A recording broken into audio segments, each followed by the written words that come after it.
Hey, look at that. Monster cookies right here in our own kitchen, right here at Michigan Magazine Museum. By golly, I'll tell you what, that's probably going to get warm. Probably ought to set that down, Rule. We're talking with Rule Detwilder, and Rule Detwilder is a gentleman who was the architect of this beautiful museum. And he's not only a handy craftsman like that, but he does make some, from what we're told, some delicious monster cookies. Well, they usually don't last too long, if that says anything. Well, Rule has been prepared most of the mix at home and then brought it in so we could save some time, because when he makes a batch, he has to make, how big a batch do you have to make at a time, Rule? Make between 12 and 13 dozen. 12 and 13 dozen. Now that's a lot of cookies, monster cookies, and so they don't last very long. Not usually too long. Yeah. Well, you know, folks, for those of you who may not have caught some of the earlier shows, Rule laid out the museum and stuck right with it and built it with the builders, but he was the main man. And so it was interesting. One day we were just talking, and I got talking about food, which we talk about quite often, and Rule had said, well, you ought to try one of my monster cookies. And Barry, you know, he right away, his nose just went, it flared up and his mustache twitched, but it was my turn to do this one. So anyhow, so we persuaded Rule to be the first one to do a cooking or baking segment here in our Michigan Magazine Museum kitchen. Well, Rule, now that I went on and told some of the story here, tell us what got you interested in doing these things. Was it grandkids or kids or what? How did you ever get started making these cookies? And it's kind of a tradition, I guess. Yeah, it's become kind of a tradition, usually at Christmas time. I don't know what got me started, because I guess I like monster cookies and my wife didn't have time to make them. So once I decided, I'll make them myself then. So it is. I'm not quite sure where the name come from, whether it's the size of the batch or the people that eat them or just what it is. But that's what they're called, is monster cookies, and it is a big batch. Yes, I know you've been baking here for quite some time.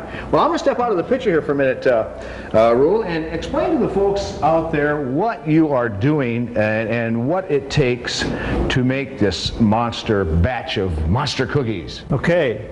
I usually like to mix the batch in the evening and then bake them the next day, because there's quite a lot of work involved.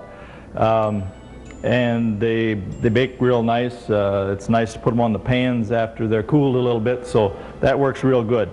I usually try to set up a bit of a schedule, set my clock, and 5 minutes, each 5 minutes I put in a new pan and take one out.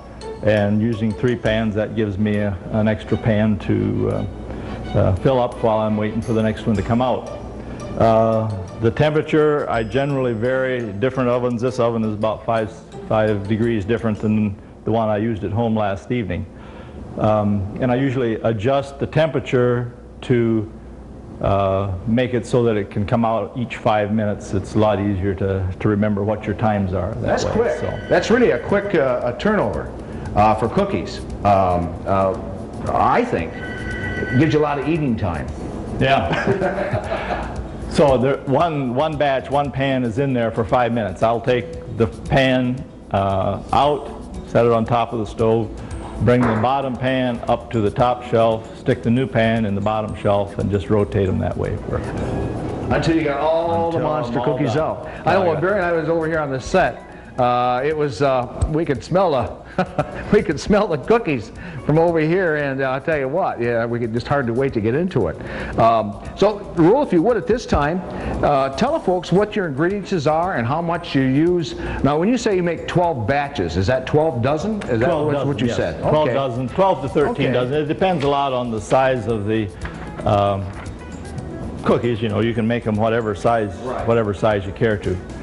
But this is the lineup of the ingredients here, and the recipe will show you that they're put in as in the order in which they're given. So we start out with a dozen eggs and 4 cups of brown sugar, 4 cups of white sugar, and then a tablespoon of the vanilla and of the Karo syrup, 8 teaspoons of the baking soda, a pound of margarine or butter, and you can vary that however you care to.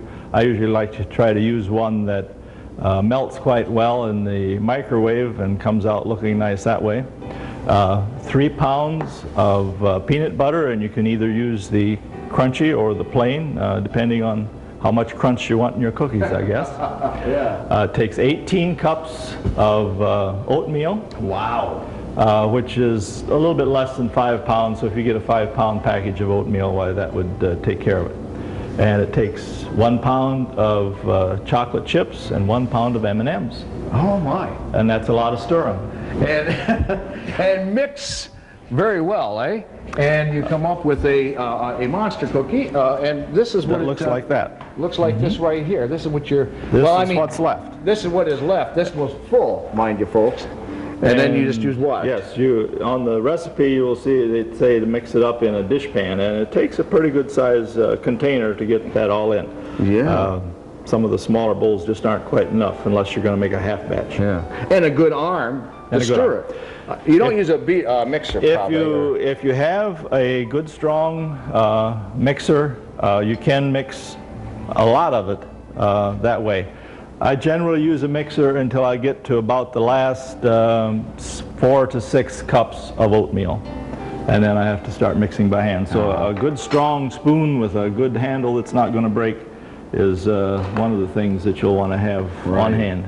And when they come down, you sprinkle it with these M&Ms you were saying? The M&Ms are right in the cookies, and as you bake them, why they'll come out, they'll show up a little bit more as the cookie goes down. You know, I've got to try this and just see this month. You'll also notice on the recipe that it says do not overbake, and when we get one of these coming out, I'll show what they mean there.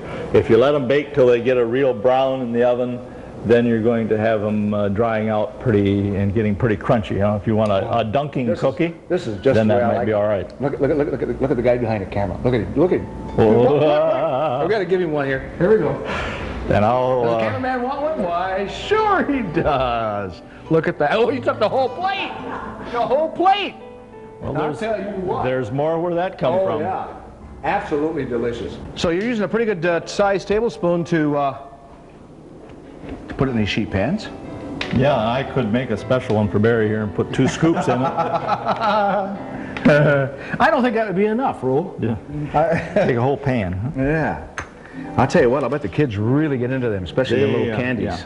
They like the candies. Yeah. Okay, well, you got some in here, haven't you, Rule? Some in there, yeah. We got to wait a couple minutes. And don't shake, don't jump. Gosh. So what is, Christmas time is the most requested time for something like this, probably, then. I mean, it's special holiday occasions. It involves a little work, and with all the ingredients there, it's not a real cheap cookie to make.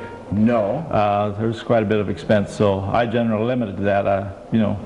July works too, and most people will still eat them in July. Yeah. Well, here we are. We're eating them. By golly. No, but it's been fun working with you guys on the building, and I'm just glad for the opportunity to do that and try out the kitchen. It looks like it's going to work. Yeah, it does. The stove we just got adjusted properly yesterday, and it's doing a good job. Well, we're glad to have you here, and to know that there's many more talents to Rule Detweiler than the architect and the carpenter work, which is very superb. What do you do in your pastime? Are you a fisherman or a hunter? Or, as long as we're waiting for these cookies to come out, give us a little bit of background on Rule Detweiler. Well, I fish once in a while. We did go to Canada there a couple of weeks ago. Yeah. But I don't do a lot of fishing and hunting. Do some landscaping. We have our own log home that we moved into here a year and a half ago, and we're still doing some landscaping on that, gardening in a garden box type of garden. Children are all gone from home, so we don't need a lot of vegetables. How many grandkids? Just 2. 2. Yep. You're quite involved in the relief sale, the Northern Relief Sale auction. I'm not as involved as I was a few years back, but still is an important part of the summer for us. and I don't think that we've missed any since they began. Yeah, it's great. Well, 6 months ago, by gosh, Rule, I'll tell you what, never would have guessed we'd be standing here in the Michigan Magazine Museum kitchen, and you, the architect of this place, making us monster cookies. But here we are. We wouldn't have guessed. No, but here we are. And I'm sure the kids out there are going to love them as well as the grown-ups and the recipe we have. Well, Rule, thanks so much for being part of Michigan Magazine. You are a treasure to the community and to Michigan Magazine, and continued success. Thank you. All right.